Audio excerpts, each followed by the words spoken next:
Bien, pues muy buenos días. Ya estamos en este panel, entrevista, en donde vamos a estar platicando nada más y nada menos que con Ana Mar Orihuela y Mario Guerra, quienes son coautores de este hermoso libro que se llama Sobrevive y que yo les puedo decir que es un manual de supervivencia, no nada más para la pandemia, sino para toda la vida, ante cualquier crisis, cualquier situación que se nos presente, es ver cómo podemos analizar, reflexionar y algo muy importante, cómo podemos hacer conscientes esas emociones, trabajar y detectar si hay alguna cosa del pasado que no nos deja avanzar e inclusive saber desde la parte fisiológica, que hace interesantísimo cómo funciona el cerebro y tener como estas técnicas y herramientas para afrontarlo. Así que muchas gracias, Mario, muchas gracias, Ana Mar, por estar aquí, bienvenidos. Y pues vamos a comenzar este nuevo panel y es una nueva experiencia. Anteriormente estábamos en Instagram, pero al ser más de dos, pues necesitamos otro espacio, así que lo abrimos para ustedes. Me gustaría empezar con Ana Mar y que en esta primera parte nos platicaran un poco cuál fue la aportación, porque este libro es muy interesante, tenemos tres visiones, una visión desde el desarrollo humano, desde la psicología, pero también esta parte que yo le decía a Mario antes de iniciar, de coaching y de también cómo ir teniendo este desarrollo también personal, pero haciendo consciente todo lo que pasa, porque todos estamos hoy con miedo, asustados y demás, y no sabemos. La incertidumbre creo que nos come. Entonces iniciemos con esto. Sí, Bienvenida, Ana Mar. sí, pues gracias Giselle, bien contentos de poder, bueno, contenta de poder compartir con todos este libro que nos pusimos a chambear rápidamente desde nuestro expertise, ¿no? O sea, creo que Claro. cada uno, bueno, en mi caso yo he estado pues muchos años trabajando en términos de dar herramientas para poder pues ser más consciente de las heridas del niño, de nuestro interior, de las partes primitivas, ¿no? Que nos hacen compulsivos, impulsivos, adictivos, ¿no? Y la verdad es que yo, o sea, considero que este momento que estamos viviendo es un momento bien propicio para volvernos todos muy primitivos y sobrevivientes, porque Así tenemos es. miedo, estamos en la incertidumbre, hay dolor, mucha sensibilidad, mucha irritabilidad, ¿no? Entonces, la verdad es que en esta parte del libro les comparto herramientas de relación que considero que, como bien dices, y me encantó esta frase que dijiste al inicio, de que no nada más tiene que ver con la pandemia, sino No, con la vida en general, ¿no? Porque yo pongo en este libro que estamos confinados con la gente con la que tenemos algo que trabajar, con la que tenemos que mirar, comunicarnos, aprender a intimar, reconocernos. Y entonces, bueno, pues esa es la idea de la parte que me tocó, o sea, cómo lograr establecer nuevos puentes de comunicación, nuevos puentes de contacto, renovar las relaciones, no lastimarlas, ¿no? Hacernos responsables cada uno de nuestra parte, porque creo que esa es una parte clave y una parte muy clave de lo que me tocó escribir, ¿no? O sea, la importancia de hacernos responsables de lo que cada uno vamos despertando en esta pandemia, en este encierro, este enojo, esta desesperación, esta necesidad de que todo esté en control, en que todo esté así es. perfecto y que podría ser muy neurótico, ¿no? Y lastimar a los demás. Oye, y esto que también mencionas, que estamos con nuestro círculo íntimo, estamos a prueba, ¿no? Nunca habíamos estado tanto tiempo en el mismo espacio, tantas horas, y con nuestra vida aparentemente cotidiana, como es el trabajo, las que somos mamás, como hijas, hermanas, esposas y todo lo demás. Sí, es un reto, o sea, yo creo que lo que estás viendo con tus hijos, con tu pareja, con quien estás confinado, eso es lo que hoy puedes construir en términos de intimidad. Así es. Y probablemente es una oportunidad también para reforzar, para nutrir esa intimidad, porque es muy dual esta experiencia. O sea, por un lado los redescubres, los conoces, los sientes, por otro lado no los quieres ver, te desesperan, te caen gordos, te enojan. O sea, es saber estar con estos dos rostros, pero sí aprovechar que los tienes ahí, ¿no? Exacto, exacto. Y que esta relación puede salir también nutrida, ¿no? Puede salir mejor de como estaba a través de este confinamiento y que no salgas divorciándote o queriendo matar al otro o queriendo dejar a tus hijos y no volverlos a ver nunca más. Sí, no, no me ha pasado. Y después del libro creo que les voy a decir, sobre todo las mamás y esposas que nos están viendo, que están los trastes, el desayuno, la comida, la clase, las tareas. Si eres Sí, maestra, las clases que das, el recibir llamadas de cualquier persona, cualquier hora y atenderlos, es estar pendientes, darnos al otro sin juzgar, porque el otro quizás sí, trae una depro, trae una ansiedad más gruesa que la tuya, ¿no? Y sí. para eso quisiera ahora irnos con Mario un poco, porque su visión me encanta y su visión además nos da, le decía hace rato, nos dan 7 pasos, que todo en mi vida siempre ha sido 7 pasos. Entonces, me encanta que también nos habla de hacer consciente, de llevar un diario, o sea, de, a ver, registra lo que está pasando y adoro esta propuesta de agradecer, ¿no? Tener como decir, bueno, tranquilo, agradece. Adelante, Mar. Sí, gracias. Mira, efectivamente, yo creo que es verdad que nos están pasando muchas cosas, es verdad. Y es verdad que con eso que nos está pasando, algo nos está pasando a nosotros y a cada uno le puede pasar de manera distinta. Hay quien, si nos vamos a los extremos, hay quien lo vive desde esta defensividad de la aparente negación de, no, hombre, esto no está sucediendo, esto no es real, es un mito la pandemia, hasta en el otro extremo, aquellos que viven literalmente encerrados en el closet, desinfectándose con cloro porque temen el contagio en cualquier momento. Así es. Entre esos dos extremos, pues ahí andamos todos, ¿no? Más o menos.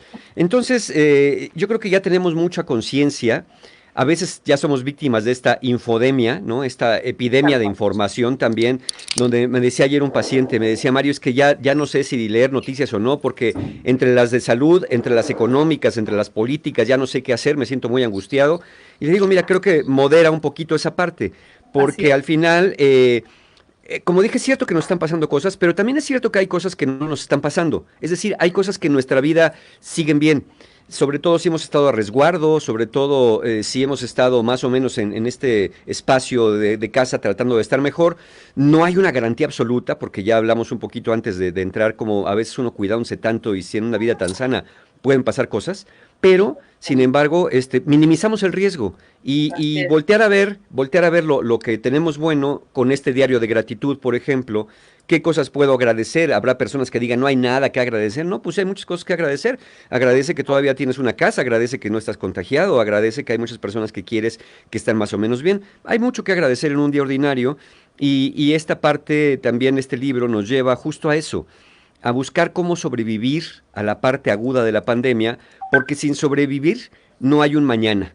El Así es. chiste es que trabajemos hoy para que haya un mañana, para después con ese mañana poder hacer algo. Esa es como la idea central. Tal cual. Y ya está con nosotros. Muchas gracias, Mario. Al rato también tenemos que hablar de estos 7 pasos, ¿eh? Y también Ok. de las 5 capacidades que también Ana Mar, que ya las estoy ahí enumerando con post-its así en el refri. Incluso hasta me pienso armar ahí una guerra de Star Wars con mis hijos y demás, ¿no? Aquí en la casa, vamos a hacer set.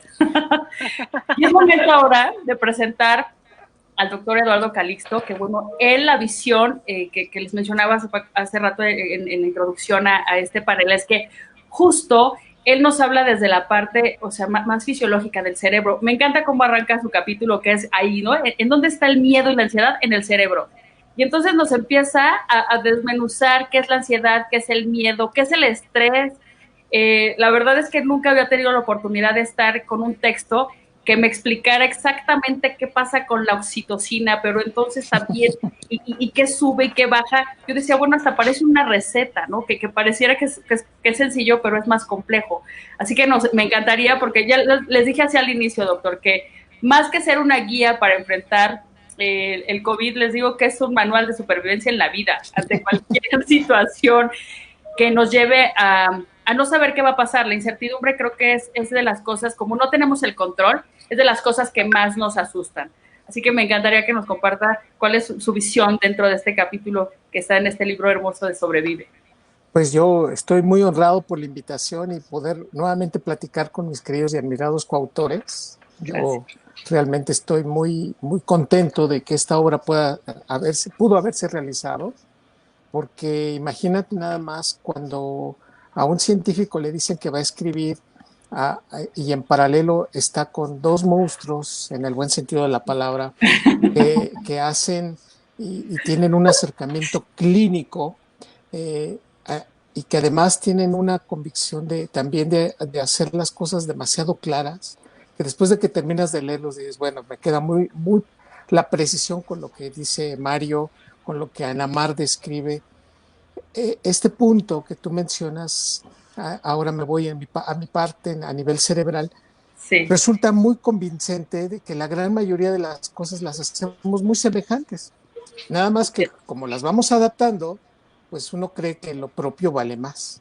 Y esta es una naturaleza que tiene el cerebro. O sea, mi pensamiento es mucho más válido que el tuyo porque pues es mi verdad y mi realidad. Y entonces el cerebro en cuanto a grupos neuronales, cuando más seguro se siente es cuando más, digamos, tiene a su mano el hecho de hacer ciertas actividades. Por lo tanto, cuando nosotros vamos a ver una película de terror, hasta la disfrutamos porque uno dice, bueno, ¿para qué pagas para que te espante, no? Y resulta que sales del cine diciendo, estuvo buenísima la película, porque sabías en el fondo que no te iba a pasar nada. Cuando vas a un centro de diversiones en donde el 1 y 2 de noviembre los trabajadores se maquillan y te asustan en el pasillo de donde está el parque de diversiones y toda la gente grita, pero se sale riendo, sabes que no te va a pasar nada. Es digamos que con esta analogía el cerebro cuando se siente seguro sabe que la experiencia incluso puede ser divertida. Lo que tú dijiste en este momento es la base de mucho de lo que nos está pasando, la incertidumbre. Y entonces el cerebro le pone más atención a lo negativo. Así es. Paradójicamente, las partes exitosas, lo que tú haces y que te puede hacer mucho más exitoso, el cerebro lo atenúa y entonces se incrementa este proceso. Las emociones son favorecedores, incrementan muchísimo la memoria y el aprendizaje. Y no por eso quiere decir que seamos cognitivamente perfectos. Quiere decir que nos quita la lógica, la congruencia y la objetividad. Y entonces todo esto que sucede en el cerebro es un incremento de emociones con una disminución de lógica y congruencia. Por eso nos vamos a los extremos. Podemos ser sumamente solidarios al mismo tiempo que podemos rompernos con cualquier cosa. Y los niveles hormonales de cortisol, cuando se incrementan, no perdonan a nadie. El cortisol no ve educación, el cortisol no ve experiencia. El cortisol nos pone en una actitud de defensa y entonces es cuando esto se proyecta, es cuando es ya una situación anormal. Concluyo en este punto. No es malo enojarse, no es malo tener miedo, no es malo tener hasta cierto punto una ansiedad que se la podemos controlar, lo que nos hace competitivos, lo que me hace entonces decir eso no me gusta. Pero por otro lado, esta situación pues ya se ha prolongado y es entonces la incertidumbre que es el motor que está moviendo esto de una manera muy negativa. La conclusión a la que yo digo en esta parte en el cerebro es: si el cerebro pudiera tranquilizarse y ver y no adelantar expectativas, como bien lo dice Mario en esa parte, yo lo digo desde el punto de vista fisiológico, es no adelantemos, vivamos la experiencia. Y esto, lo más importante, que creo que dentro de las 3 cosas más importantes, una es que hemos aprendido muchísimas cosas. Sí, y sobre todo a convivir con nosotros. Creo que por ahí hay un apartado que me encanta que dice que las personas que se sienten más cómodas hoy justo aisladas en casa es porque de pronto tienen algunas máscaras o demás. Pero yo también hacía una reflexión, quizás también no nos habíamos dado cuenta de lo bien que nos caemos y de pronto tenemos esos silencios alejados de la tecnología. Coincido con todo lo que mencionan. Para mí no estar en redes sociales viendo noticias o viendo noticieros, para mí es como de verdad estar tranquila, porque en cuanto empiezo a ver noticias numeralias sobre cómo van estos casos, ¿no? De desafortunadamente gente que fallece, si estamos en tal fase y demás, creo que empiezo a cuestionarme y empiezo a angustiarme. Sin embargo, cuando tengo más bien como algo fijo y digo, a ver, voy a ver solo este noticiario a tal hora, y esa va a ser mi dosis diaria de información, porque evidentemente tampoco nos podemos aislar del mundo. Y en ese sentido quiero ir a la segunda parte, porque muchas personas se concentran en los problemas y no en las soluciones. Y creo que este texto nos habla más de las soluciones o nos habla más de cómo una vez que eres consciente, bueno, pues aprende a vivir con ello Y esta parte que le decía a Ana Mar antes de iniciar, y con esto te voy a ceder la palabra, me encanta cómo cierras tu capítulo, o sea, que te gustaría que regresáramos más personas, más amorosas, más conscientes. Yo también, Ana, yo también. Entonces, hablemos de estas 5 capacidades a desarrollar y que nos pueden, insisto, ¿no?, salvar de cualquier situación que no podemos controlar. Sí, justo que decías, esto que decías, Giselle, o sea, creo que este confinamiento, estas 4 paredes, esta casa, este espacio reducido, no nos deja otra más que mirarnos, o sea, más que voltearnos a ver. Tal cual. Y la verdad es que cuando estamos en la vida normal, salimos, nos regulamos con nuestros amigos, en nuestro trabajo, o sea, nuestra mente está distraída en muchas cosas. Pero en este momento el regalo es, mírate tú, ¿no? O sea, y creo que una de los 5 aspectos que pongo en el libro es, lo primero es que tienes que aprender a autorregularte, a conocerte, a saber qué te está pasando, a observar que estás desesperado, que estás enojado, que estás queriendo controlar toda la situación. ¿Cómo estás tú, no? O sea, la primera habilidad de cualquier relación sana es la habilidad de mirarme yo y hacerme responsable de lo que está pasando conmigo. Una vez que me miro, ¿no?, que soy capaz de darme cuenta de cómo me siento, de validar lo que siento, de saber que es mío, no es que mi hijo me desespere, o que mi esposo, o que mi madre, o que mi padre, es que soy yo, esta emoción es mi responsabilidad. También la enorme habilidad de poder comunicar afectivamente, claro, poder comunicar claramente, pedir lo que necesito, incluso también hacerme responsable llenando lo que necesito, ¿no? Porque si yo estoy harto y me siento muy irritable, pues entonces me voy, me encierro en donde pueda, respiro, entonces me hago responsable, me regulo, ¿no? Permito bajar mi intensidad, ¿no? Y entonces esta es una habilidad que es una de estas partes que describo, ¿no? O sea, hacerte responsable de ti y poder estar regulando tus estados emocionales. Así Comunicarse es un aspecto bien importante y los niveles de la comunicación, ¿no? Porque podemos comunicarnos desde aspectos organizativos hasta aspectos afectivos. O sea, ¿cuántos de nosotros a través de este confinamiento hemos podido entablar comunicación mucho más íntima, real, verdadera, con las personas con las que estamos confinadas? O sea, poder establecer ese puente de comunicación donde las cosas que quizá no hemos limpiado en años, podamos limpiarlas, hablarlas, porque sí está pasando, ¿no? O sea, yo lo veo con mis pacientes, o sea, muchos de mis pacientes tienen pláticas de años pendientes con sus parejas, pendiente con su familia, ¿no? Entonces, también poder dar espacio para la comunicación, para el encuentro, ¿no? Claro. Para conectar.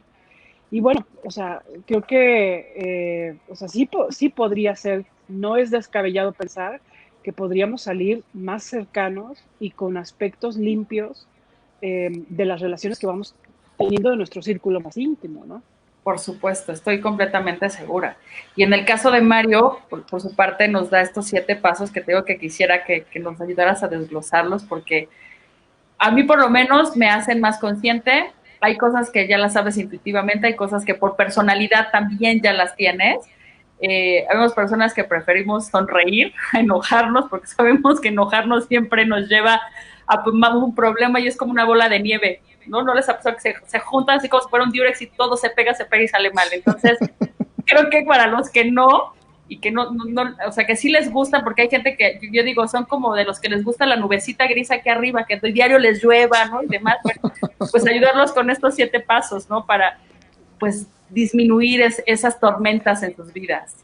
Sí, claro, mira, lo que pasa es que todo esto que nos pasa, si no le damos cierta estructura y cierto orden, revolotea en la cabeza de manera desordenada, unos pensamientos chocan con otros, unos miedos chocan con otros, se vuelve una locura, es como un caos, ¿no? Como algo muy, muy desordenado. yo digo, mira, a ver, sí, todos tenemos problemas y a mí lo que me gustaría es que los problemas se formen, ¿no? Fórmense, para irlos atendiendo uno por uno, les doy turnos y entonces vamos a ir viendo, ¿no? A ver, algunos tendrían más prioridad que otros. Entonces, buscar con estos pasos que de alguna manera resumen un poco lo que digo en la parte que me tocó a mí escribir, pues lo primero es reconocer. Reconocer que sí nos está pasando algo, reconocer que tenemos temores, reconocer que tenemos pensamientos, reconocer que es importante, porque no puede no ser importante porque es algo inédito en nuestras vidas. Nunca nos había, vamos, somos una generación, lo voy a decir así entre comillas y no tanto, afortunada, porque la generación anterior probablemente no vivió una pandemia. Es Claro. decir, esto que estamos viviendo es algo que es inédito y obviamente nos tiene que producir cosas inéditas también. Entonces, lo Sí. primero es reconocer, después hacer una pausa. Muchos empezamos esta pandemia tomando clases de yoga, de meditación, pero de cocina, pero de repostería, pero de jardinería, jurando leer 40 libros, hacer maratones de series, queriendo estar acelerados, ya preparados así, hasta con la bolsa de palomitas, ya sé todo lo que voy a hacer en mi casa en esta pandemia. Y nos aceleramos un chorro. Ya ahorita ya uno ya ve lo mismo y dicen otra vez lo mismo. Hoy no entro a la clase de yoga, ya me dolió el cuello, en fin, porque aparte lo hace uno pues sin mucha supervisión. Entonces, es pausar, pausar. Sobre todo cuando sentimos que ya Yo no de escucho a plano Mario. nos está lloviendo esto a pasos agigantados. A ver, una pausita. Recordar que en las tormentas conviene desacelerar. Ok. Yo pongo la analogía en el libro de las tormentas de arena, donde dices que hace una tormenta de arena en el desierto, cierras los ojos, te enconchas tantito, esperas a que pase lo peor y sigues caminando, si no, quién sabe a dónde vas a ir a dar. Luego, tercer elemento, piensa y actúa, y no al revés. Tenemos que detenernos, pensar, a ver, ser objetivos, qué información estoy teniendo, de dónde, qué me produce la información, y después ir tomando acciones. No querer atragantarnos con las acciones de todo resolverlo en un minuto, porque si no también se vuelve a un caos. Luego, ser adaptables. Eso es bien importante.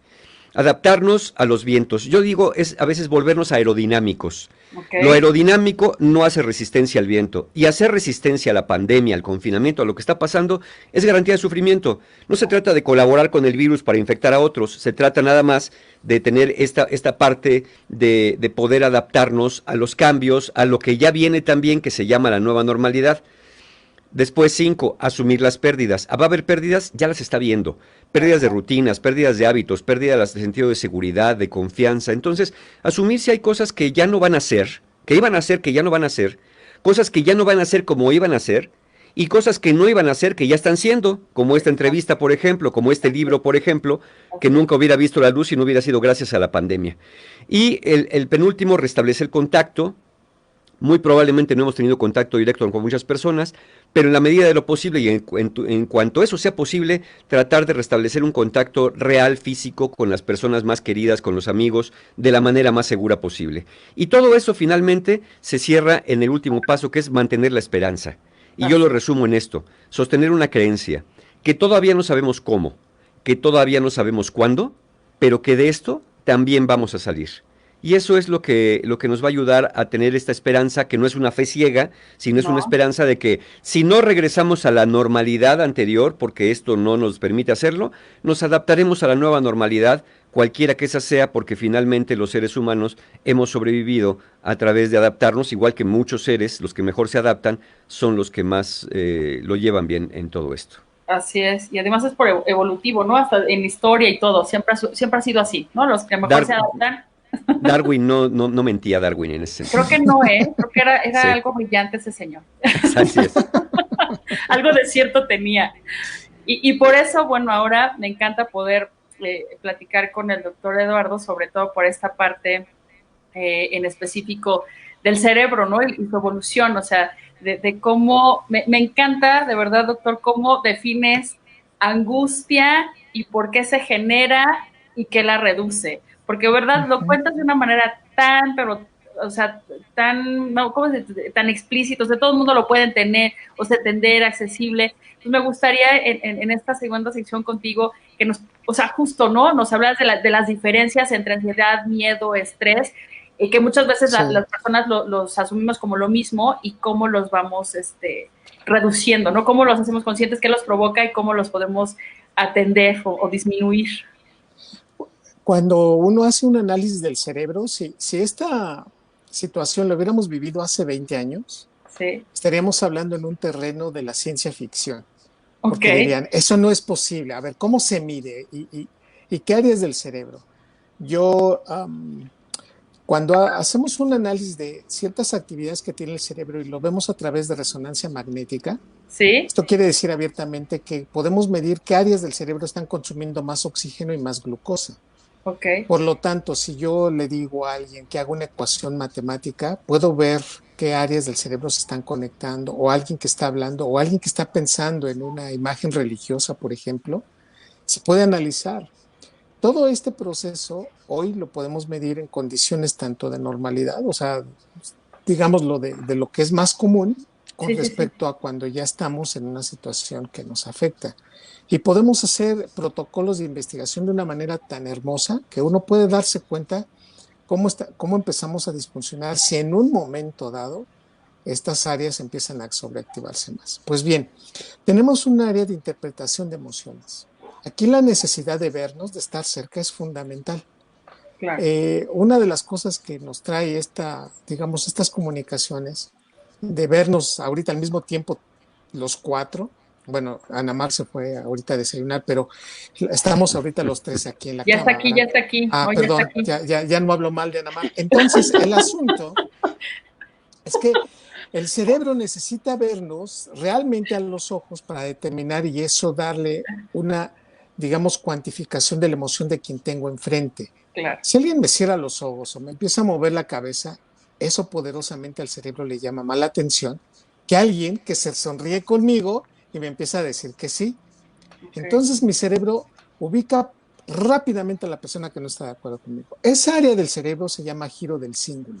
Ok. Y ese giro del cíngulo se conecta con el área que genera emociones, que es la amígdala cerebral, con el área que memoriza prácticamente el módulo que es responsable de la memoria del cerebro, que es el hipocampo, es el más importante, y la corteza prefrontal, que es en donde se van a tomar decisiones.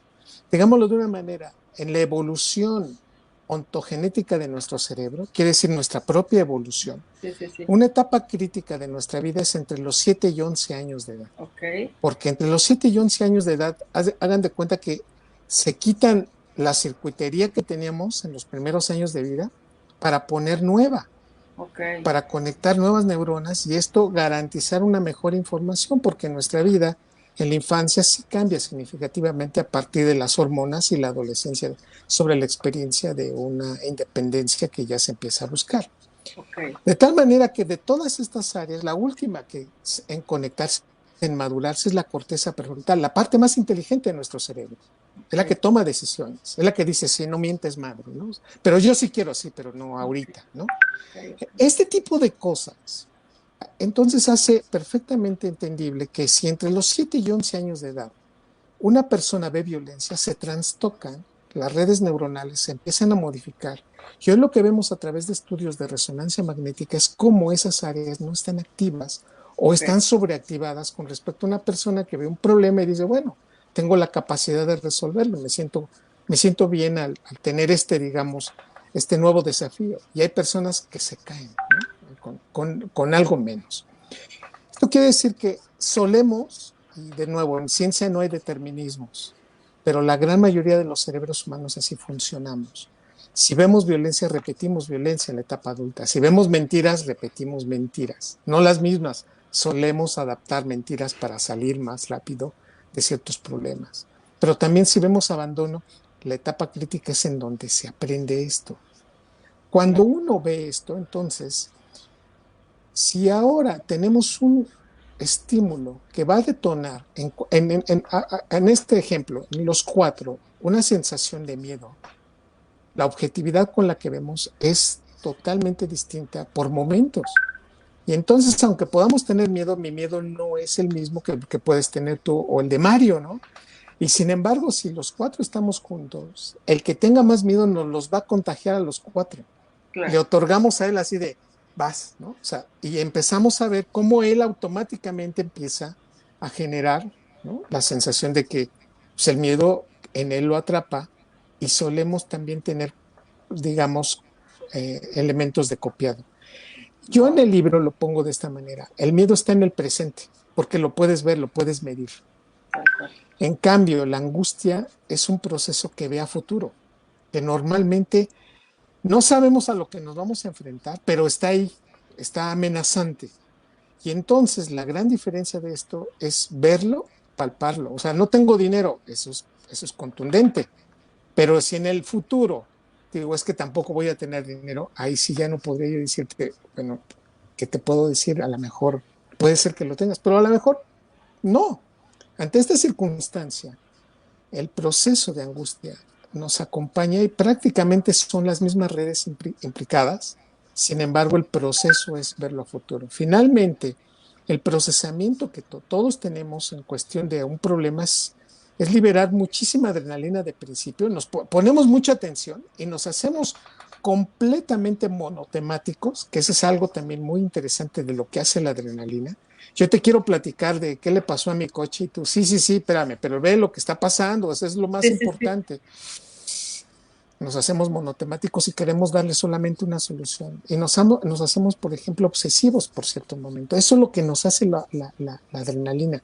Pero en la medida que vamos midiendo todo esto y vamos pasando por el tiempo, nos empieza a disminuir muchísimo la serotonina y nos acercamos a efectos como si fuera un efecto de depresión.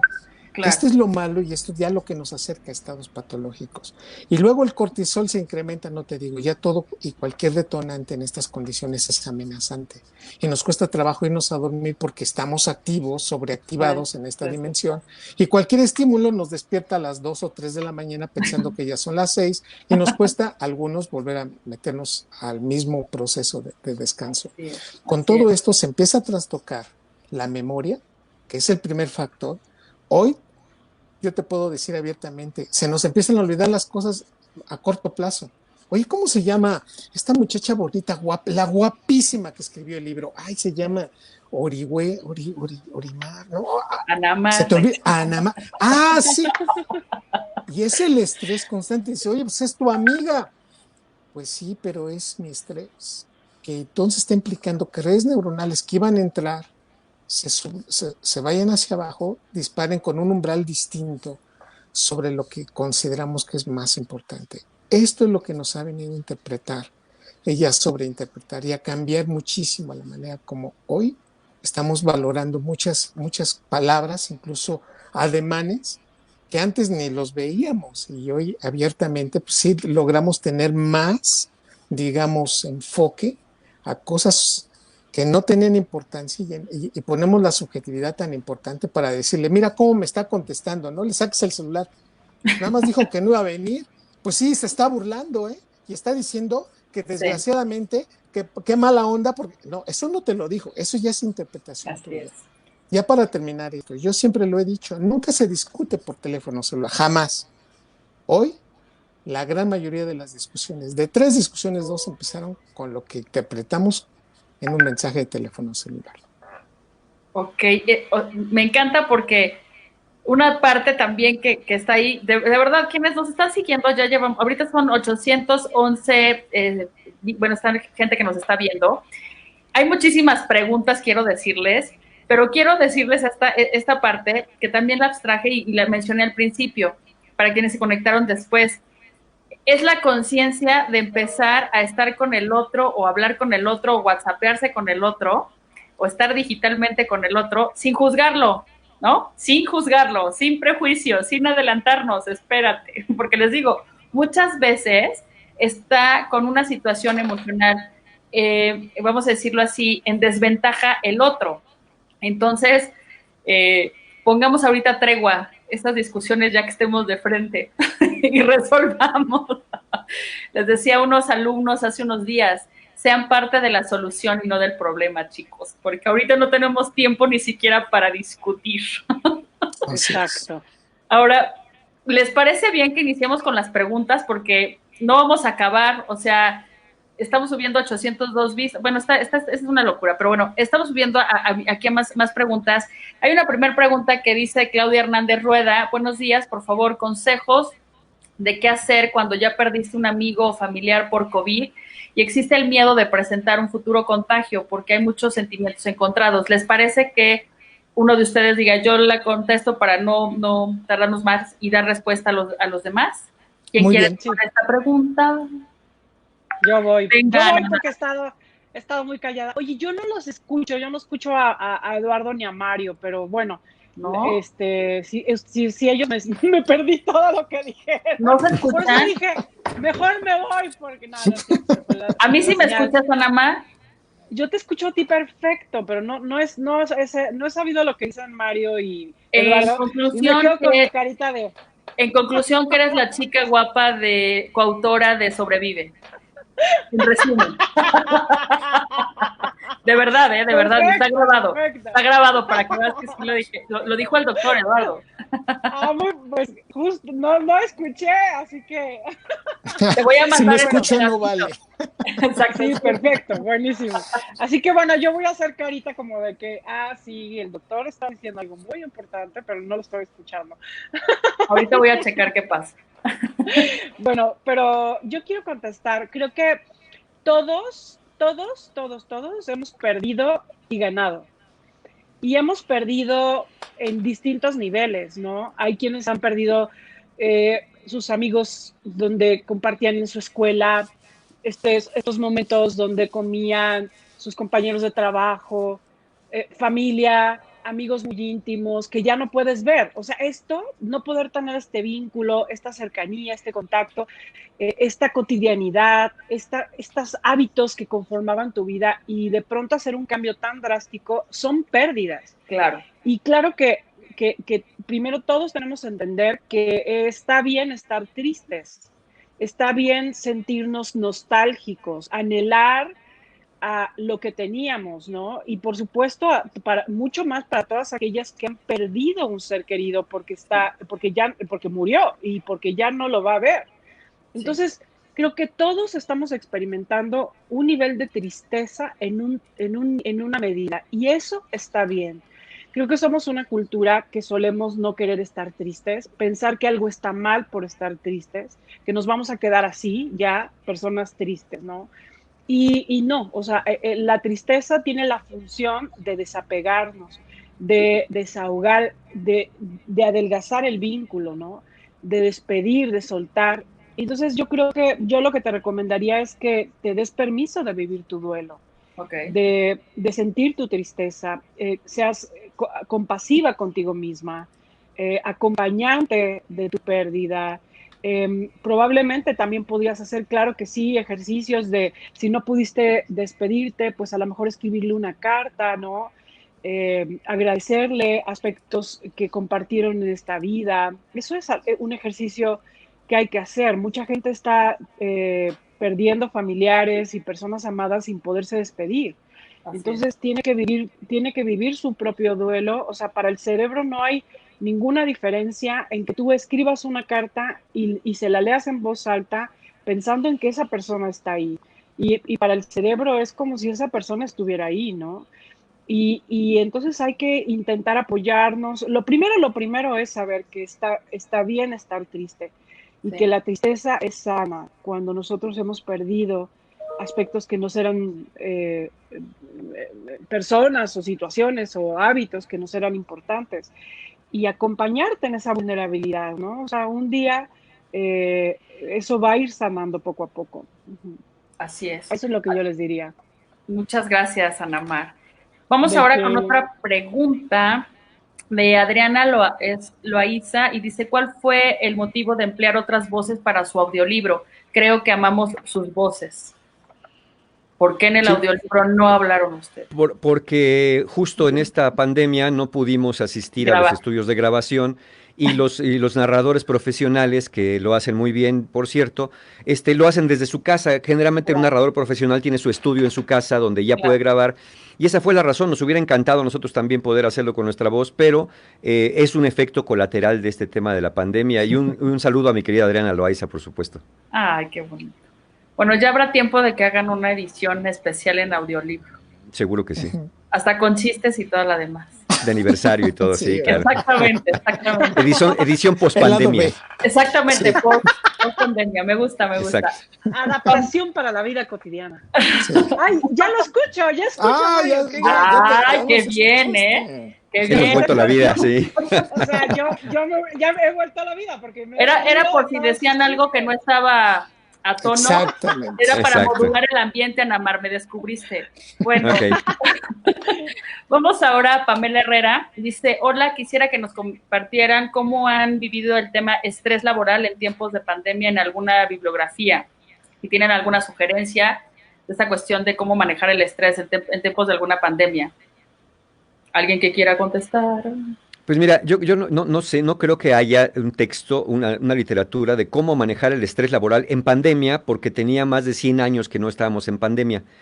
Yo creo que sí, yo creo que manejar el estrés laboral en situaciones críticas, cualquier libro que nos pueda orientar a este manejo de estrés laboral nos puede ayudar, pero en pandemia es complicado. De hecho, por ahí hay un libro que se llama Psicología de la Pandemia, que Ok. escribió un autor canadiense de la Universidad de Columbia, que no lo escribió justo para la pandemia. De hecho, él coincidió, lo sacó en enero, porque ha hecho estudios de, obviamente, años atrás y pandemias menos drásticas como esta, de cómo nos comportamos con las pandemias. Puede ser una buena idea. Ahorita no me recuerdo el autor, a ver si ahorita antes de que nos vayamos se los digo, pero se llama así Psicología de las Pandemias. Entonces, pudiera tener alguna ayuda, pero yo no creo que haya algo específico, tal vez lo vaya a ver pronto, del Ok. estrés laboral en pandemias, porque pues no tenía buen rato que no teníamos una pandemia. Ok, muchas gracias, Mario. Vamos a una siguiente que dice, ¿qué recomiendan en cómo llevar esto que cada vez se alarga más? No lo veas como tiempo. Doctor, creo que te toca. Bueno, siempre los médicos tendemos a ir más por el factor, digamos, correctivo que preventivo. Ok, A diferencia de mis colegas, que tengo el honor de presumir que son mis amigos, en donde ellos hacen una y muy adecuada intervención preventiva. Como médico, siempre estamos involucrados en tres factores: el biológico, el psicológico y el social. Y en relación a esto, si el cerebro, imagínense nada más, está preparado para caminar 12 kilómetros diarios. wow. Ya sé que no me preguntaste eso, pero permíteme No, elaborar la respuesta. está bien, está Esto bien. significa que si nos sentamos en promedio esas 12 horas, el contrapeso muy importante que tiene en el metabolismo cerebral, de un cerebro que le está llegando sangre, se está oxigenando y va tomando en promedio 2160 decisiones al día. Es el número de decisiones promedio que tomamos al día. Esto quiere decir desde qué me voy a levantar, a qué horas me voy a meter al baño, cómo voy a conectar, cómo voy a desconectar el audio y luego cómo me vuelvo a conectar. 2160 decisiones. Wow. Si eso además lo acompaño de una mala alimentación, que digo, bueno, pues hoy me como mis charritos con palomitas y ya mañana pues como proteínas y pues, Claro. ahí no me la voy chiquiteando y el domingo pues remato con una hamburguesa y pues el lunes con unas pizzas. Sí, no. Si ahora me voy y digo, bueno, y además esta condición, pues me engancho con lo primero que veo en redes sociales, ¿no? Y me voy del lado de los de A para atacar a los de B y luego pues me paso divirtiendo. Resumo con todo esto para aterrizar. Claro, no, sí, sí, sí. Si el cerebro no se mueve, cambia el metabolismo cerebral. Claro. El cerebro cambia su sangre, prácticamente todo el cerebro, en 1.5 segundos. ¿Qué quiere decir? Cada minuto está recambiando su sangre. Es un órgano que nunca deja de consumir oxígeno y glucosa. Ya sé que me podrían decir muchos, ay, no, pues ningún órgano. Sí, pero el órgano privilegiado es el cerebro. Él no se puede dar el lujo de quitarse flujo sanguíneo para dárselo a otro órgano, como la gran mayoría de los órganos lo hace. 2. Después de los 35 años, todos los días se nos mueren entre 10,000 a 15,000 neuronas. Todos los días. O sea, haga usted lo que haga. Sí, sí, sí, sí. De 10,000 a 15,000, pero si ya comió comida chatarra, si ya tomó nada más refresco y si nada más anda en estrés, No, ya mató bueno. 25,000 más y súmele. Si ahora eso yo le tomo alcohol, etcétera, etcétera. Con este contexto es, empezamos a movernos. Muévase, haga ejercicio. Que no puedo porque en mi casa en Cuba, ya ven, siempre ponemos pretextos. Hay que empezar a movernos. No puede estar usted sentado más de 90 minutos en esa silla. Levántese en ese sillón, muévase. Si usted va a hablar por teléfono, hágalo moviéndose. todo este proceso es esencial, es necesario. Okay. Tercero, ¿qué le estás otorgando a tu cerebro? Pues lee, por favor, vete a leer. O sea, no te vayas nada más con la finta de estar viendo las noticias o acabarte la serie. Esos maratones de esta famosa, no quiero decir nombres porque no te lo vayan a cobrar, pero estas series de que uno paga y uno está feliz creyendo que, perdón, si es bueno verlas, sí, pero levántese, haga ejercicio y regrese y se va. Trate Claro. de poner más atención en lo que está comiendo, trate de poner atención en lo que usted está involucrando para generar ansiedad. 65% de los mensajes que generan ansiedad vienen de las redes sociales. Hay que saber ver las redes sociales. Claro. Finalmente, con todo esto hay que diversificar información. Y con Claro. todo esto, si usted lo hace paulatinamente, no se meta a la cama a las 2 de la mañana, porque ya se quitó parte de su sueño reparador, aunque usted se levante a las 11, ¿no? No, o sea, que diga, no, es que nada más lo perpetuo. No, no, no, no. O sea, tu sueño perfecto, tu sueño más reparador es entre la 1 y las 3 de la mañana. Entonces, otórgale y en la medida que puedas dormir, comer, descansar, hacer ejercicio, moverte y alimentarte bien, son de las cuestiones básicas que al cerebro inmediatamente le van a repercutir en forma inmediata positivamente. Por supuesto. Hay otra pregunta aquí, dice Alejandra García, ¿qué libro me sugieres sería, qué libro me sugieres? Sería el primer libro que leería, Sobrevive. Sí. Bueno, eso lo contesto yo, ya, se acabó. O uno de Anamar Orihuela o de Mario Guerra. O de Claro, Eduardo. por supuesto. Cualquiera de los tres es garantía, te lo puedo decir. Y desde sus expertices, además te voy a decir, pocos autores tienen este tema así como de ser medios jocosos. Entonces, es una lectura divertida. Vas a aprender y va a tener esta parte lúdica. Bien, vamos ahora con Pamela Herrera. Cuando iniciamos el confinamiento, también iniciamos un duelo. Ahora que regresemos, será también un duelo. ¿Es normal que la gente piense así? Oh my God. Sí, Pásenla. sí, Claro. sí, hay pérdidas, está habiendo pérdidas y va a haber pérdidas y va a haber que incorporarnos a esta nueva normalidad. Pero lo que decía Eduardo es cierto, muchas personas dicen, Mario, pero ¿qué vamos a hacer? Ya no voy a poder hacer lo que hacía antes, ya no voy a llevar una vida normal de aquí en adelante, tengo que llevar ese duelo por esto. Y yo les digo, mira, pues habrá que ver qué era una vida normal, ¿no?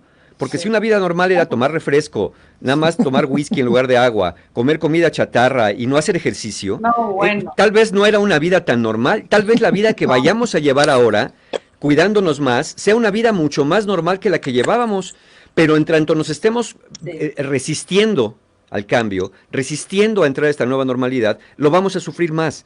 Mientras estemos extrañando aquello, yo creo que aquí hay muchas veces donde hacer resistencia es más doloroso. Claro.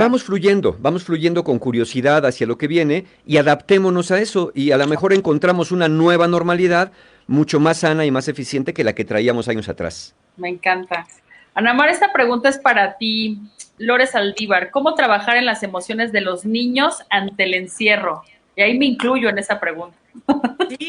Sí, yo tengo una niña de 4 años y tengo un hijo de 18. Entonces, realmente creo que, primero, creo que es muy importante acercarse a escuchar lo que están sintiendo. Hay, por ejemplo, cuando son muy chiquitos, lo hacen mucho a través del juego, ¿no? Okay. Creo que es muy complicado porque si está uno trabajando y estás cuidando a tus hijos y estás viendo la comida, o sea, es realmente dividirse en partes, pero a través del juego, pintar con ellos, escuchar lo que sienten y validarlo siempre. No sé, por ejemplo, depende de la edad, ¿no? Pero podrían hacer un juego donde representen con juguetitos las diferentes emociones, ¿no? Okay. Este juguetito está triste, este juguetito está enojado, este se siente aburrido. ¿Cuál eres tú, no? Y entonces a lo mejor hasta incluso con cuentos, con dibujos, depende de la edad del niño, pero yo creo que el juego, las imágenes, la fantasía, la empatía, la validación de las emociones de un niño y por supuesto ponerse a la altura, ¿no? De mirarlo a los ojos y estar muy empático y aceptante con lo que está sintiendo el niño. Yo creo que eso es algo muy importante. Y jugar, la verdad es que a mí me da mucha risa mi hija. se pone su cubrebocas y dice, mamá, vamos a jugar al coronavirus. Okay. Te pone su cubre, tú te pones el tuyo y juguemos al coronavirus y que entonces te atrapa y corres. Sí, sí. Entonces también ayudarlos a través del juego a integrar esta experiencia, a no Okay. que sientan de qué miedo salir, porque entonces el coronavirus es como un monstruo que estás echando afuera. O sea, los niños tienen una fantasía tan grande que en Sí, verdad creen que es un monstruo que está acechando afuera sí, y sí, que sí. no hay que salir. Entonces, también como papás, relajarnos con el tema, ayudarlos a jugar, a integrar esta realidad sin que sea algo neurótico, ¿no? Así es. Jugando, dibujando al coronavirus, ¿no? Vamos a dibujar al coronavirus y entonces, o sea, para poder integrar y creo que lo más importante es que tener mucha paciencia, o sea, porque los niños ahorita están ansiosos, están encerrados, tienen mucha energía, o sea, de verdad, tener mucha paciencia como papá. Así es. Ah, Vamos a, bueno, Ana Me más, fui, regresé. no te sí. vayas, que no te es una abducción Me de fui y algún ovni, regresé. ya, estás aquí. Ok. Creo que sí, o sea, coincido en lo que dice Ana Mar, y hay una pregunta, Doc, que parece que es para ti. Sí. Que hay alguna forma de recuperar esas neuronas perdidas. Ah, qué hermosa pregunta. Las que ya se perdieron, aquí habría que hacer el análisis en dónde se perdieron. La respuesta es, se pueden recuperar algunas neuronas que se encuentran en el hipocampo, Okay. en el área donde memorizamos. Okay. Y esto depende mucho de una proteína que se llama factor de crecimiento neuronal derivado del cerebro. Parece trabalenguas, pero por sus siglas en inglés se llama BDNF. Okay. BDNF. Y ahora resulta que el BDNF no está nada más en el cerebro, sino también circula en la sangre y se encuentra muy importante en el corazón, en los músculos y en el hígado. Y resulta ahora que el BDNF cuando disminuye es principalmente uno de los factores que genera hipertensión, por ejemplo, a nivel cardíaco. Okay. A nivel hepático es uno de los responsables de agilizar el metabolismo. Y a nivel cerebral el BDNF permite incremento de redes neuronales y producción de nuevas neuronas. De hecho, hoy se conoce que somos capaces de estar acordándonos y de aprender cosas nuevas gracias a estas neuronas que se encuentran en el hipocampo. Pero si esto sucede en la corteza cerebral, ahí sí ya no podemos ir por esas neuronas. Por cada 10 años que vivimos, estamos disminuyendo casi el 4% del grosor de nuestra corteza cerebral. Así que quien tiene 60 años tiene aproximadamente un 8% menos de cuando tenía 40 años. Okay. Y así sucesivamente. Pero ahora, eso es promedio, no quiere decir que esto siempre pase en esa dirección. Sí. Lo importante es tratar de que el BDNF no se nos venga abajo. ¿Qué es lo que produciría BDNF? Por ejemplo, el ejercicio. Hacer ejercicio produce muchísimo BDNF. Okay. 2, la actividad sexual. Y aquí es una recomendación, no sé si sea el canal, pero bueno, si no, pues esto es ciencia aplicada. Sí. Yo les diría, por favor, por cada orgasmo que se tiene coital, hay casi un 78% de incremento de BDNF. Wow. Entonces, ¿quién nos da ese BDNF? Si es gratuito y se puede utilizar de una manera práctica, por favor, mantengan su actividad sexual. Claro. Ya sabemos que alguien nos puede levantar la mano y me dice, oye, yo soy forever alone, no tengo a nadie. Bueno, la masturbación no llega a ese nivel, pero bueno, en términos generales, no estamos dando recetas de nada, pero BDNF puede usted tratar de que esté presente en su vida. Y finalmente, digo, tampoco ahorita se puede, pero se descubrió, y creo que fue el primer factor que se descubrió, porque fue en 1993, que subirse a la montaña rusa, o sea, de verdad esto es una locura. Yo ya nada más me imagino al científico que dijo, le voy a medir los niveles de BDNF a que estos chavos que se están bajando de la montaña rusa. Sí.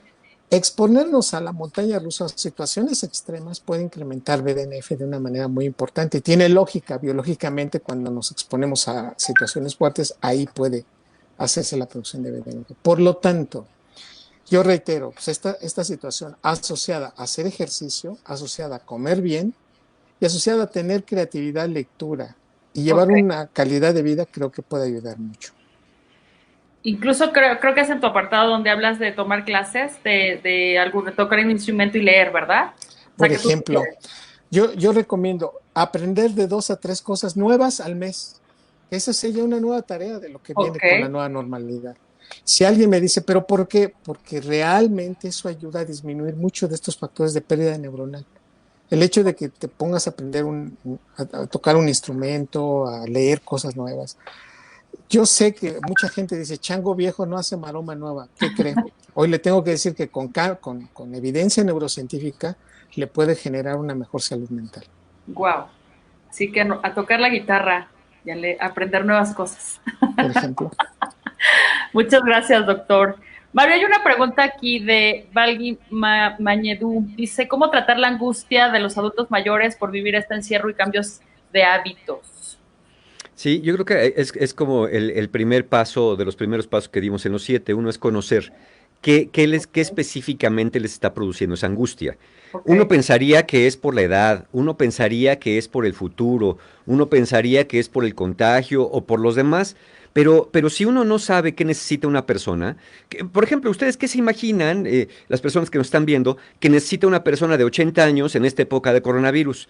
Pues la mayoría respondería, no, pues estar a salvo, que lo resguarden, pero no, a lo mejor lo que necesita es convivencia, a lo mejor lo que necesita es conversación, a lo mejor. Entonces, yo creo que para no fallar, siempre hay que preguntar, ya sabemos que están angustiados, ahora, ¿qué de lo que está pasando te angustia más? Y entonces procurar, obviamente, ofrecer información u ofrecer algunas alternativas para disminuir esa angustia. Es que tengo miedo que te contagies. Ah, no, mira, estoy tomando precauciones, uso mi cubrebocas, no estoy saliendo más de lo necesario. Es que tengo miedo que el virus entre por la ventana. No, mira, no, se nos ha dicho que el virus no anda volando en el aire eternamente y además podemos ventilar la casa. Es decir, vamos a ofrecerles información y vamos a ofrecerles respuestas, pero lo más importante es conocer qué es lo que específicamente les está angustiando para poder dar en el clavo y no estar, yo conozco una persona que me dijo el otro día, un paciente me dice, Mario, mi mamá estaba muy angustiada, pero ¿sabes qué hice? Le quité el radio, porque ella oía mucho el radio, no veía la tele. Entonces le quité el radio para que ella no se angustie. Y después la mamá entró en una depresión porque lo que oía es a oír programas que le gustaban, además de las noticias. Entonces, lejos de angustiarse, pues la aisló más todavía. Entonces no eran las noticias lo que le estaba angustiando, era de lo que oía en las noticias que su familia pudiera contagiarse y caer en la estadística. Entonces, para no andar quitando radios y haciendo cosas que no son, vamos a preguntar qué es lo que más te está angustiando de todo lo que te angustia, o como yo suelo preguntar, qué es lo que te está pasando con lo que te está pasando. Y así podemos tener una respuesta más concreta, caso por caso.